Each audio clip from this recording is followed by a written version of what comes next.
মরতে নয় তো জানিয়ে রাখি আমরা এসেছি পড়তে, সত্য ন্যায়ের পথে নেমেছি বিবেক জাগিয়ে লড়তে।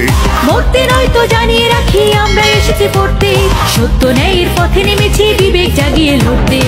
আমার ভাইয়ের রক্ত লাল, ঘুম আসে না ঘরে, বিচার চাই দ্রুত গতির, অন্য হিসেব পরে। আমার ভাই মরলো কেন, মায়ের বুক খালি কেন, বাবার স্বপ্ন ভাঙলো কেন, আমার বোন মরলো কেন। ওরা আমার ভাইয়ের জান নিছে, সুবিচার চাই। বোনের বুকে হাত দিছে ওরা, সুবিচার চাই। আমার মায়ের বুক খালি আজকা, সুবিচার চাই। রক্ত দিছি লাগলে আরো দিমু, ছাড়া ছাড়ি নাই। ওরা আমার ভাইয়ের জান নিছে, সুবিচার চাই। বোনের বুকে হাত দিছে ওরা, সুবিচার চাই। আমার মায়ের বুক খালি আজকা, সুবিচার চাই। রক্ত দিছি লাগলে আরো দিমু, ছাড়া ছাড়ি নাই। এদেশের ছাত্র সমাজকে ভীমরুলের ভয় দেখাবেন না চৌধুরী সাহেব, কারণ তারা বন্দুকের গুলিকে কোনোদিন তোয়াক্কা করেন। তোমার মতো ছাত্র নেতাদের এই মাহমুদ চৌধুরী ঘন্টায় ঘন্টায় ঘন্টায় কিনতে পারে। মাহমুদ চৌধুরী, এই ছাত্র সমাজকে যদি কেনা যেত তবে বায়ান্নর ভাষা আন্দোলন সফল হতো না। এই ছাত্র সমাজ যদি কেনা বেচার পণ্য হতো তবে দেশে স্বাধীনতা আসতো না।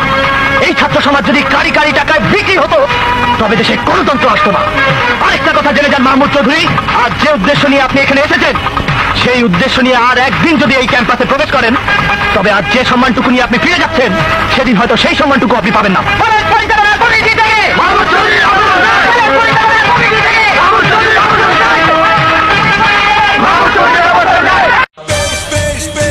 শাবাশ বাংলাদেশ, যাও এগিয়ে আমার বাংলাদেশ।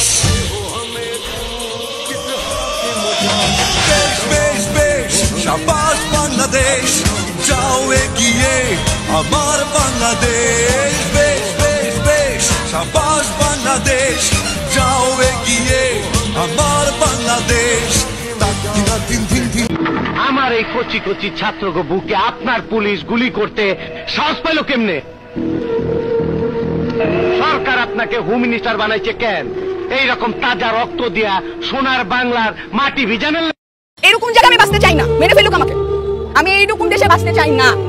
এই এক কোটা আন্দোলন করতে কত শিক্ষার্থী মৃত্যু হইতেছে, পুলিশ আমাদেরকে গুলি করতেছে। একটা নর্মাল স্বাধীন দেশের মানুষ এখানে আন্দোলন করতেছে। আন্দোলন করার নিয়ম না, এটা কোন নীতিমালা, কোন সংবিধান দেখাইতে পারবে আমাকে একটা পুলিশ? এই সংবিধান আছে, তুমি রাস্তায় স্টে করতে পারবে না। ওয়ার এটা কি শুধু কোটার মধ্যে আছে? ডিউতে ঢুকে আমার ভাইদেরকে মারতেছে, কেন মারতেছে? তার অধিকার কি? তার ব্রেন আছে ডিউতে পড়ার, এই পুলিশটার ব্রেন আছে ডিউতে পড়ার। ফাইজলামি করে তারা আমাদের সাথে, অবশ্যই বলতে পারি। সে একটা মেয়েকে মারতে পারে না, কিভাবে সে রংপুরের ছেলেটাকে মারলো? সে এরকম করছে, তাকে গুলি মেরে দিল। তার তো বিশ্বাস আছে যে পুলিশ তাকে মারবে না, তাকে মেরে দিল কিভাবে? হাউ ডেয়ার দেয়ার! এরকম জায়গা আমি বাঁচতে চাই না, মেরে ফেলুক আমাকে। পৃথিবীর কোন দেশে বাঙালি এখনো চাকরিও পাইতেছে না, কারণ বাংলাদেশের ভৌগোলিক আর পুরো দুনিয়ায় বাংলাদেশ কোন জানে বাংলাদেশ কেমন। একটা রেড অ্যালার্ট কান্ট্রি হচ্ছে বাংলাদেশ। বাংলাদেশের জনগণ খালি তামসা দেখতেছে আর কইতেছে উন্নতি হয়েছে। দোকানদাররা 100 টাকার জিনিস জনসাধারণের কাছে 200 টাকা চাইতেছে। আর এই দেশের রাজনীতিবিদরা জনগণকে কইতাছে স্বাধীনতার সুখ ঘরে ঘরে পৌঁছে দিছি, আর দেশে উন্নতির জোয়ার বয়ে যেতেছে। আর জনগণ, বাংলাদেশের জনগণ খালি তামসা দেখতেছে আর কইতাছে উন্নতি হয়েছে। ওই একই আলোচনা হইতাছে।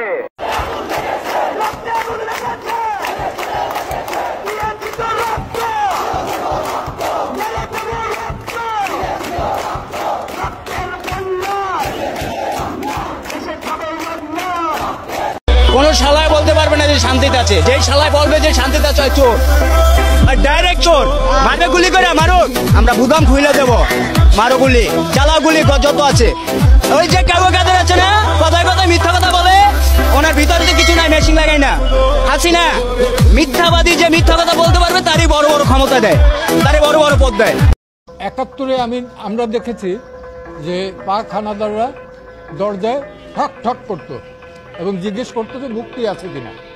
আর 2024 সালে দেখলাম যে দেশটা আমরা রক্তের বিনিময়ে 30 লক্ষ শহীদের রক্তের বিনিময়ে স্বাধীন করলাম, সেই দেশে ব্লক রেড দিয়ে রাতের অন্ধকারে 2টা-3টার সময় ঠক ঠক করে জিজ্ঞেস করে কোনো ছাত্র আছে কিনা।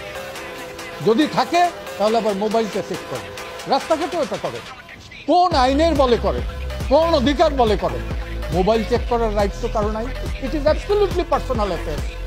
আজকে বাংলাদেশে এই আইটি ইনফরমেশন টেকনোলজির যুগে আমার মোবাইল চেক করবে যে কেউ, আমার ডায়েরি চেক করবে যে কেউ, আমার প্যান্ট চেক করবে যে কেউ, এই অধিকার তো কাউকে দেওয়া হয়।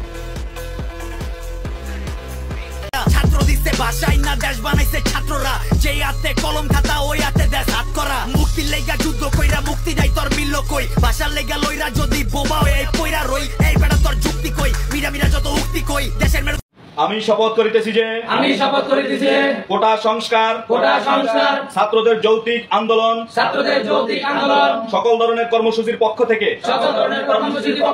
আমরা প্রবাসী আসছে যতদিন না পর্যন্ত আমার শহীদ ভাইদের বিচার না হবে ততদিন পর্যন্ত আমরা প্রবাসীরা কোন ধরনে কোন রকমে কোনোভাবেই রেমিটেন্স বাংলাদেশে পাঠাবো না না না না না। আমাদের এই শপথ গ্রহণের সাথে যারা একমত আছেন ভিডিওটার সাথে একটা ডুয়েট এবং শেয়ারের মাধ্যমে সাথে থাকুন।